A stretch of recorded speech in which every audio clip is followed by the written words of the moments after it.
दोस्तों आज की इस वीडियो में हम लोग देखेंगे American writer Edgar Allan Poe का एक और शॉर्ट स्टोरी, एक और horror fiction, the black cat.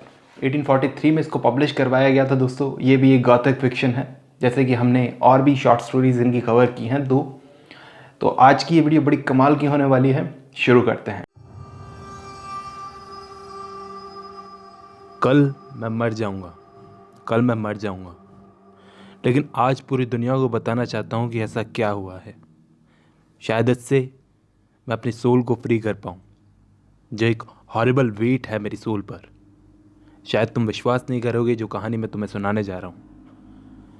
मैं पागल नहीं हूँ, लेकिन सुनो, तुमको सुनाई दे रहा होगा किस तरह मैं डिस्ट्रॉय हुआ हूँ।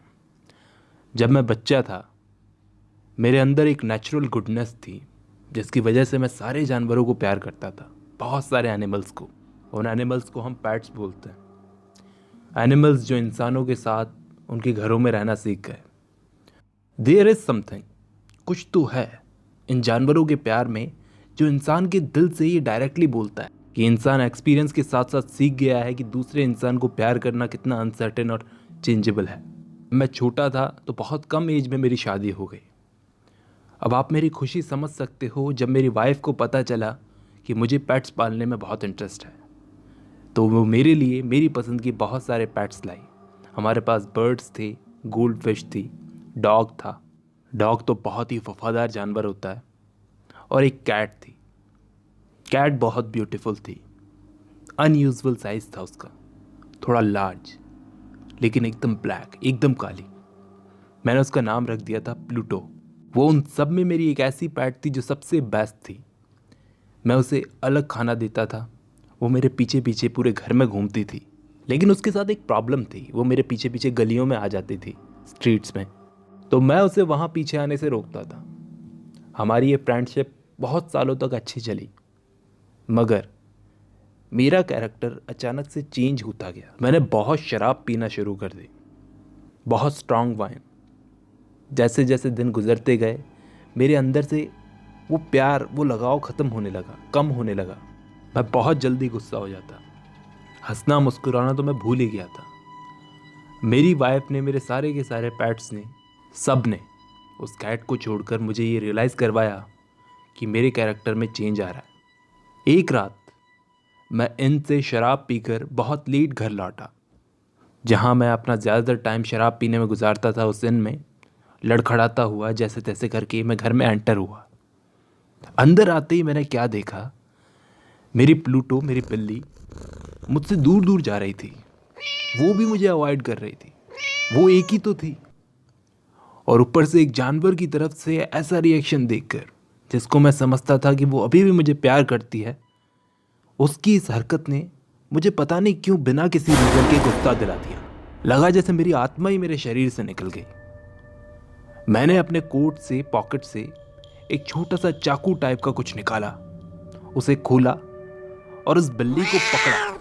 उस बेचारी कैट को गर्दन से पकड़ा और अचानक से एक सेकंड में उसकी आंख में वो चाकू दे मारा। बहुत गलत हुआ, लेकिन धीरे धीरे वो कैट ठीक हो गई टाइम के साथ। लेकिन उसकी वो एक आंख जहाँ से निकली थी, वहाँ एक छेद सा हो गया था, जो देखने में बिल्कुल अच्छा नहीं लगता था। काफ़ी दिन गुजर गए थे, तो अब उस बिल्ली को दर्द नहीं होता था वहाँ पर, उस आंख में।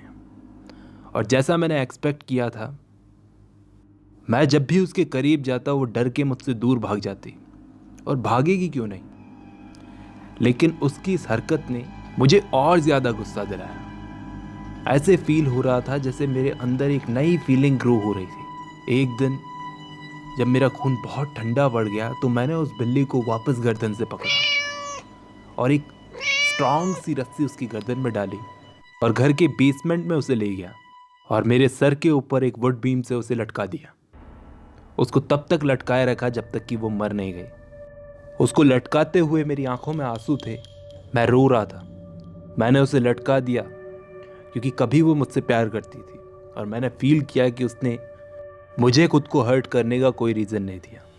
क्योंकि अब मैं जानता था ये मैंने बहुत गलत किया, एक पाप किया, जो कि इतना बुरा पाप था, शायद मेरी आत्मा को कभी गॉड से लव नहीं मिल पाएगा।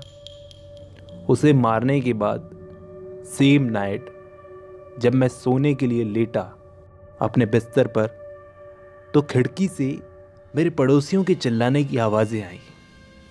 मैं बिस्तर से कूदा, बाहर जाकर देखा तो पूरा घर आग में जल रहा था। पूरे घर में आग लग गई थी। जैसे तैसे करके मैं और मेरी वाइफ बाहर निकले, और जब हम लोग घर के बाहर थे तो हम सब ने हमारी आंखों के सामने मेरे घर को जलते हुए देखा। उस वक्त उस जलते घर को देखते हुए मेरे दिमाग में उस बिल्ली के ख्याल आ रहे थे। उस बिल्ली की डेड बॉडी को मैं घर के बेसमेंट में लटकता हुआ छोड़ आया हूँ। मुझे ऐसा लग रहा था जैसे उसी बिल्ली ने किसी मिस्टीरियस वे से इस घर को जलाया है, ताकि वो मुझसे बदला ले सके मेरे उस पाप का। अब महीनों गुजर गए, लेकिन आज भी मैं बिल्ली के उस थॉट को दिमाग से निकाल नहीं पाया हूँ। एक रात जब मैं इन में बैठा शराब पी रहा था एज़ यूजुअल, तो वहाँ एक कोने में, इनके कोने में एक डार्क सी चीज़ मुझे दिखी, जिसको पहले कभी मैंने नहीं देखा था। मैं उसे देखने गया कि वो क्या चीज़ है। वो एक बिल्ली थी। वो बिल्ली थी एकदम प्लूटो जैसी, काली, वही साइज की। मैंने उसको हाथ से टच किया, अपने हाथ को सॉफ्टली उस पर सहलाने लगा। उस बिल्ली को देखकर मुझे रियलाइज़ हुआ कि मुझे ये बिल्ली चाहिए किसी भी कीमत पर।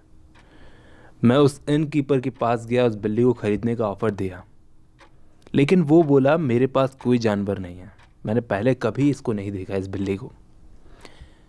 जैसे ही मैं इनसे जाने लगा तो वो बिल्ली मेरा पीछा करने लगी। वो मेरे पीछे पीछे चलने लगी। मैंने उसे आने दिया अपने पीछे, फिर उसको मैंने और मेरी वाइफ ने पाल लिया।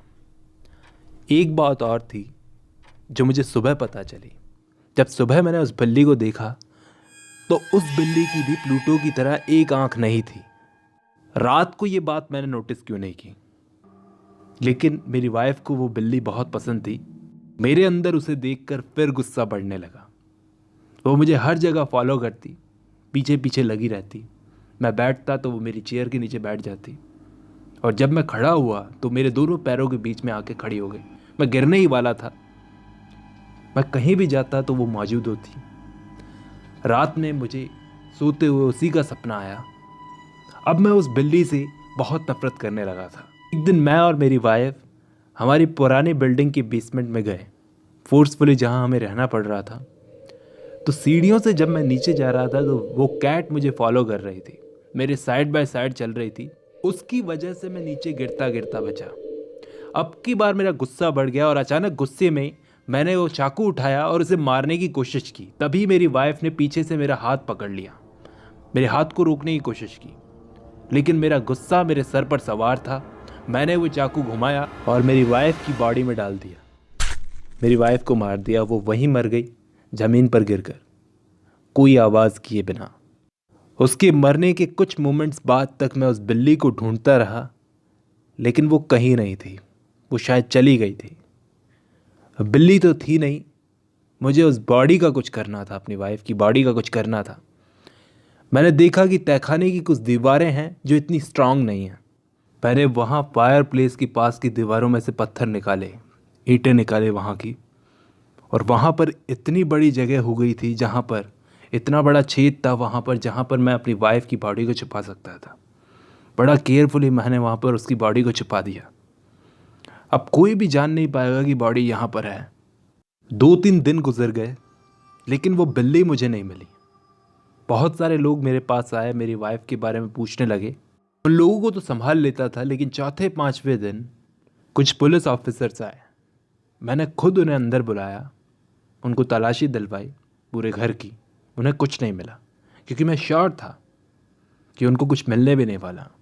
फाइनली उन्होंने बेसमेंट को कोने कोने से चेक किया। चुपचाप उन्हें खड़ा देख रहा था। मुझे एक पल के लिए लगा कि इन लोगों ने कुछ नोटिस कर लिया है, लेकिन फिर वो लोग ऊपर चल दिए सीढ़ियाँ चढ़ के।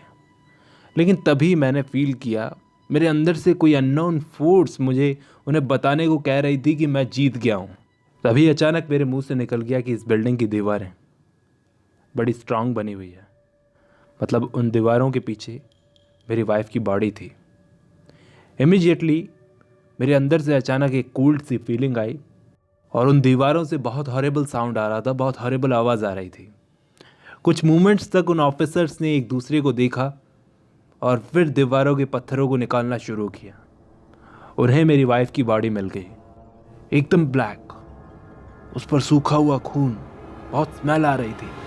और मैंने क्या देखा इससे भी टेरिबल चीज़ की, उस बॉडी के सर पर एक बिल्ली बैठी थी, उसकी एक आंख में फायर थी, वो मुंह खोलकर चिल्ला रही थी जैसे उसको बदला चाहिए।